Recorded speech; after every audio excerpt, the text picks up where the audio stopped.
For those of you who don't know, China has released, a Chinese studio has released a game called Black Myth Wukong, which is based on the whole Journey to the West, Monkey King story. Now, most soft power that comes out of China is just unpalatable garbage, trying to say how great the Communist Party is. And you can just discard it. But what's nice about this cultural export, this soft power, is that it's something that predates any political system in China.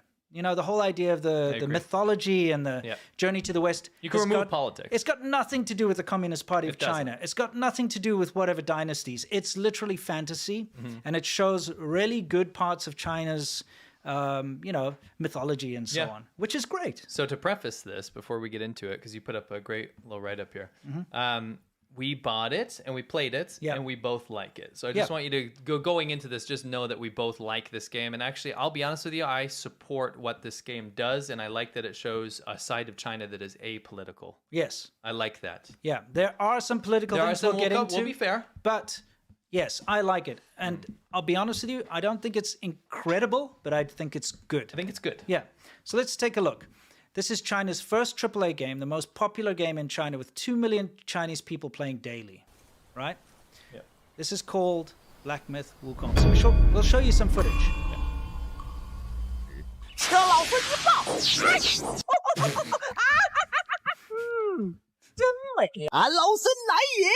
Graphics are incredible. Look at that. Wow. Okay. Okay, obviously I'm just trolling here. It's the one enduring story throughout China that kind of survived. Have you noticed that? Yeah, why are you pausing down there? Well, there's the Monkey King and Zhu Bajie, the pig. These are some characters you'll see in the game. Yeah, now the interesting thing is that although most things were completely banned in China, for some reason there was a cartoon about the whole journey to the West, which was allowed during I think it was the 70s, 80s, thereabouts, and then a live action program, which of course you're seeing now. And everybody in China knows this story. Okay, let's see if I can get the real game footage. See the dragonflies? I need you to catch one. What the hell are you talking about? I'm not commanding you. I'm asking you.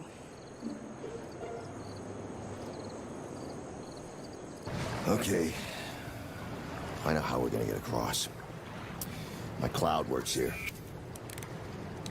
What's that? It's a cloud. Doesn't look like a cloud. Well, maybe a little like a cloud. We haven't been properly introduced. Pigsy. Now, Pigsy, how did you pick up a name like that?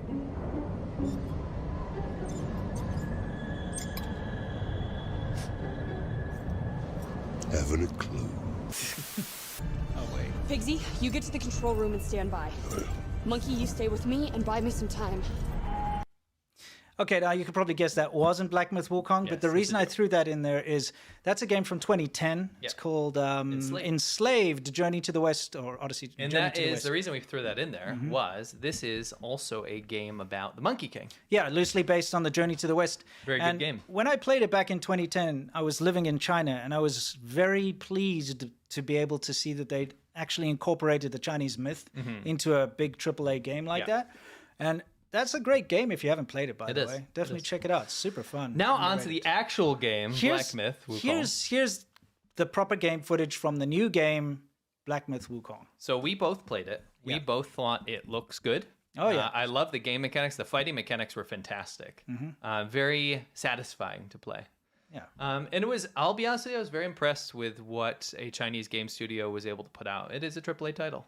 Yeah, I don't want to be that guy who's like, oh, I'm impressed because a Chinese studio could do something we had that's to talk about just the same as other people. And that's why I was pleased with the game. I think it's a good game, but I don't think it's anything above what's out there at the moment. Does it make sense? I think we can fairly say I don't think personally it's groundbreaking. Yes. I think what's special about it is that it's successfully incorporated Chinese culture into the game. Yes. And I like that. Absolutely. I think that's fantastic. And I think it gives a lot of people especially people from maybe places that don't have experience with the Journey West. Yeah, Journey to the West, yeah. With this story, it gives them a chance to actually experience a piece of very important Chinese culture. Yes, it's one of the most important parts of modern China as well, because everybody knows this story.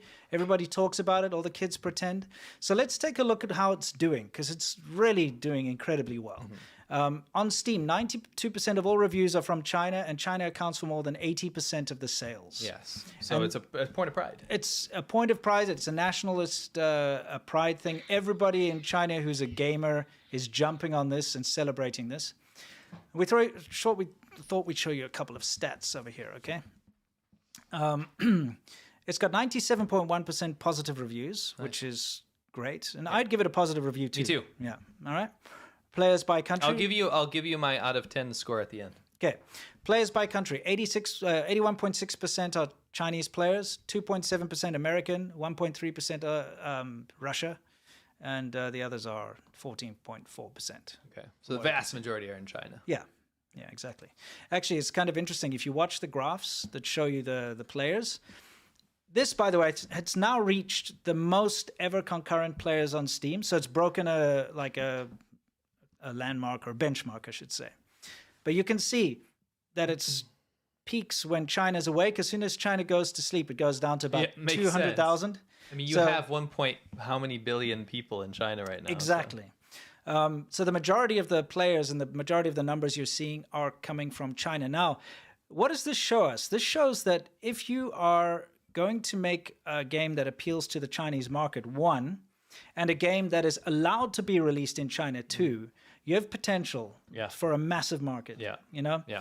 Because Chinese Steam, which works in China, is very different from the Steam you normally play. There are many censored games. The prices are different too. It's much cheaper. Yeah.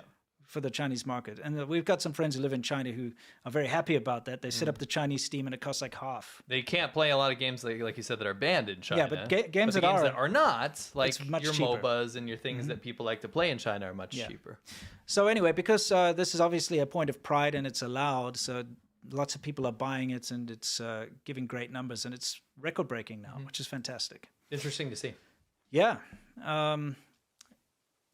All these brands around like Luckin Coffee, it's a big phenomenon in China right now. So it's being pushed and you can buy like your, I don't know, WuKong coffee thing. You can buy your thing. Yeah, and then Get that thing. co-branded coffee by WuKong, by WuKong and Luckin sold out. Yeah, exactly. We get it. Yeah. And now this is something that's kind of cool, and I wish I'd worked at a company like this. Me too. How sick is this? So this particular company said, to celebrate the launch of Black Myth Wukong and make it easier for everyone to study the game, the company has a day off on August 20. For the following eligible colleagues only, please take screenshots of qualified colleagues and submit them to HR. So you must have pre-ordered Black Myth, Wukong, and if you've got it, then you get the day off to play it. But there's another notice which is even better. Have you got this in your notes? It's a bit difficult to read. It says departments. Black Myth Wukong will be released globally on August 20th. According to the relevant regulations and in light of the actual situation of the company, the relevant matters regarding the arrangement of August 20th and 2024 are hereby notified as follows. That is such Chinese jargon, by the way, for Chinese companies. Number one, all departments should make work arrangements in advance according to the actual situation and suspend all business on August 19th. Number two, please ask the heads of each department to count the number of people who have purchased Black Myth Wukong and submit them to the purchasing office to receive the deluxe edition of Black Myth Wukong. Colleagues who have purchased this deluxe edition can receive a peripheral of equal value, and colleagues who have not upgraded to the deluxe edition can receive the deluxe upgrade package. Number three, company personnel must strictly perform their duties and stick to their work posts. The responsible persons of each department should work overtime to be responsible for the platform of each computer and download of Black Myth Wukong. All employees are requested to keep their cell phones open as Mr. Lei may not be able to get through and may need assistance. At 1400 on August 20th, the company will distribute Black Myth Wukong co-branded coffee and try to reduce going out. The company extends its heartfelt greetings to the employees who work hard in various departments and positions. I wish you all have fun. Isn't that nice? That's so nice. The company is going to not only give you the game for free, the deluxe edition for free, sorry, but they're also going to give you coffee so that you can keep awake while you play the game. Yes. And you often see this when there's a big sort of phenomenon in China. And I think the last time we saw this with movies like The Wandering Earth, where companies and basically the whole nation gets behind a specific point of pride, and companies push it, and various places push it, and everybody gets involved, and it creates a big success. Yeah. So next time there's a big AAA American game, I want a free copy, and I want coffee to go with it. Me too. That's what I want. Me too. And the whole nation should rise up and play Call of Honor, whatever, 2025. By the way, yeah, this is going, and this does not denigrate the game. We like the game. It's a good game. Yeah. But the amount of hype around it, across all walks of life, companies, government, everything, right? Yeah. Everybody. I'm just picturing, dude, government officials were putting it on Twitter. I'm just picturing U.S. government officials pop on, like Anthony Blinken or something pops on Twitter, and he's like, "You guys gotta go play Grand Theft Auto 6." Yeah, exactly. You know what I mean? This is kind of funny. It's like crazy. Yeah. Anyway. 谁能告诉我这个黑神话悟空到底好玩在哪？ I just show you some of the clips that are going around. Like people are playing it now. It's like this clip's basically, is there any problem with this game? Let's see. 为什么他能盯着这个大头怪打一整天啊？都一个头削了，你怎么还在打他呀？这游戏是只有一个怪吗？啊。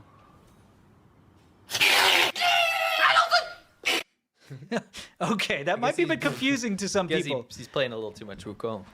For those of you who don't know, I'll try and do it. That's WuKong's like signature stance. Yes. He's a monkey, so he does like this thing, and he stands on one leg, and so that's what this guy's imitating. So this is the effects of him playing the game too much as he turns into the Monkey King, basically. Yes.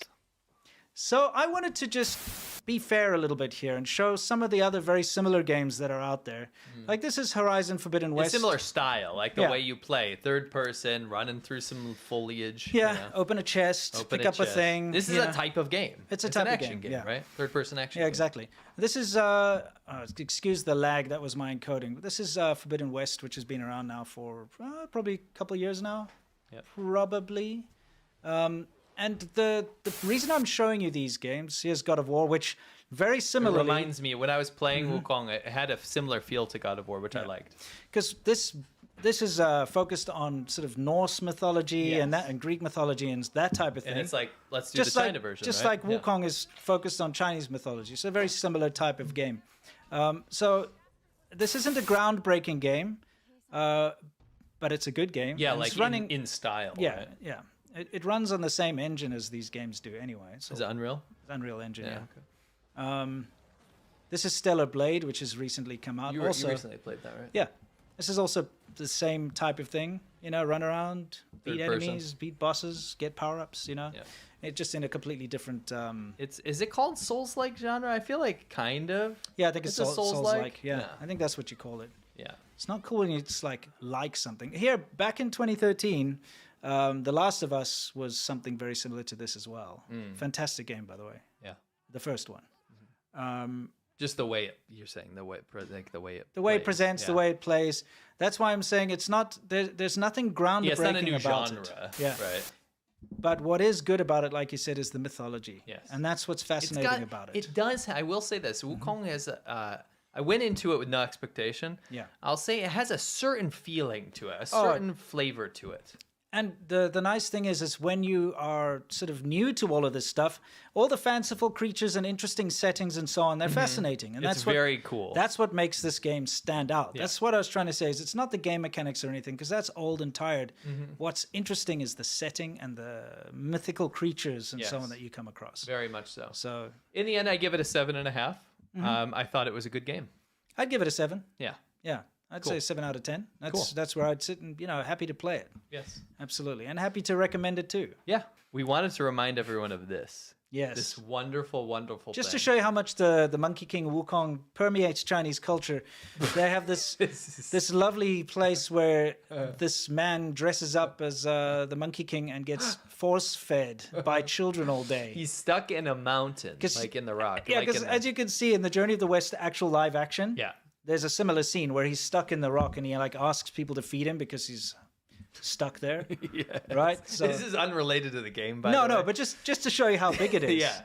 Yeah. This guy for 5 hours a day has to eat crab. Yeah. That kid's shoving things in his mouth. And he's like, and they like feed him chilies or whatever. No, thank you. Yeah. Gives him like a used napkin or Yeah. something. Who knows? Yeah. Imagine having kids with their sticky fingers and picking their nose or whatever, shoving something in your mouth. Cigarette butts. Yeah, it's like. Anyway, that's got to be the worst job ever. Oh, we covered this before. We thought this was absolutely hilarious, and it's funny because Chinese state outlets put this out as if it was a good thing. Yeah, they were called like, it "Is this the best job ever?" Yeah, sure it is. Get to sit there in a hole, being force-fed by children all day. Yeah. Yeah. He's like, oh, man, that was tough. My job is... Exactly. Then you got to go pose. Then he's got to go take photos. This poor guy, he's got indigestion from eating like rocks that had sugar. Somebody put like sugar on a rock and fed it to him, you know? Rock. Yeah. You are what you eat. Stone monkey, right? Yeah, exactly. Yeah. Anyway. Kind of funny. Yes. But what happened was... There was something political. There was something in the beginning of it when the developers were putting it out there. Mm-hmm. They were telling reviewers certain things to avoid talking about. Yes. And if you go to the next thing, there was a document that apparently was confirmed by, I guess, IGN or something. Mm-hmm. But it says they get a game key for it, right? Yes. We purchased it. This is not. Yeah, no. This is not us. So actual reviewers, like other influencers, if you ran like a gaming YouTube channel or something, they would send you a review key so that you could get the game to review. But then they had these stipulations. Yes. So the do's: enjoy the game. That's easy, right? Don'ts: do not insult other influencers or players. It's fair enough. Do not use any offensive language or humor. Okay. But what classifies as offensive humor? I don't know. Don't you just want people to play the game? Yeah, I mean, that's a bit weird. What's next? Do not include politics, violence, nudity, feminist propaganda, fetishization, or other content that instigates negative discourse. So politics is the big warning flag there. Yeah, so you cannot include politics. So you couldn't say anything about China, basically. You can pull us out of there. Okay, yeah. It says, do not use trigger words such as quarantine or isolation or COVID-19. Now that's really weird. That's super because weird. I wouldn't think if I'm reviewing a game about a mythical monkey king running around beating mythical creatures with a staff, I wouldn't automatically think to talk about COVID-19. This is, quarantine. You know what's effed up? What? I'll read the last thing. Okay. Do not discuss content related to China's game industry policies, opinions, news, etc. You know what? This is the worst thing you can do. Yeah. Because none of this stuff would have been discussed if they didn't say that. But apparently people that were reviewing it were naming their streams of their playthrough like COVID-19 isolation, quarantine. Yeah. You know what I mean? Like all the stuff they weren't supposed to talk about. Because you can't tell people not to do that. That's where I get a little annoyed, because now what they're trying to do is export censorship. Yes. Yeah. You may not, if you want to review this game, you may not talk about COVID-19. What? What does that have to do with anything? Or politics. Or feminist propaganda. Why would you do any that? of these buzzwords. So what you've done is created a lot of people talking about those things. Yeah. You've created artificial division across the community. Now people are talking about the wrong aspects of this. Yeah. When they should just be enjoying the game. Exactly. Right. I mean, what would you say? Like, oh, this would be a great game to play during COVID lockdown. Yeah. I remember China's really aggressive COVID policies where they lock people up for months and starved them. Yeah. That's because that's now what's happening. It's like, well, You've brought that back. if you lock us down again, at least we get to play WuKong. Yeah, I don't know guess. where would you tie the two? How do you add the two together? Maybe it's like, well, they were stuck in lockdown anyway, so they decided to program this game. This is complete speculation. Yeah. But because this game was in development for so long, I have a feeling that this stuff might have been brought up back during the time when you weren't allowed to talk about that. Actually, you still can't. No, you can't. But it was super sensitive back then, and I think that's probably what we're looking at. Probably. You know what I mean? In China, Facebook is banned? That poor baby. That's I know. a real baby. Imagine one of your first memories is looking up at that. And I guess it also stops people from having fantasies of going back in time and, I don't know, stopping Mao Zedong from taking power or something. You know what I mean? They don't want those fantasies floating around. Well, I have some stuff to say about this, actually. Okay. I'm sure you do. One of your all-time favorites. Yeah, well, obviously, they don't want anything to do with revolutions and overthrowing government power. It had the shark, and then it had a massive wave. But in the wave, it had the Fast and Furious cars flipping, you know, like the flipping over. China banned something that it pirated and stole. They stole it and then banned it. I love this one's got Xi Jinping's death portrait. Is that the WHO guy? It looks like it could be Tedros. When I close my eyes, I can almost see it. When I take a breath, you fill up my lungs. And if my mind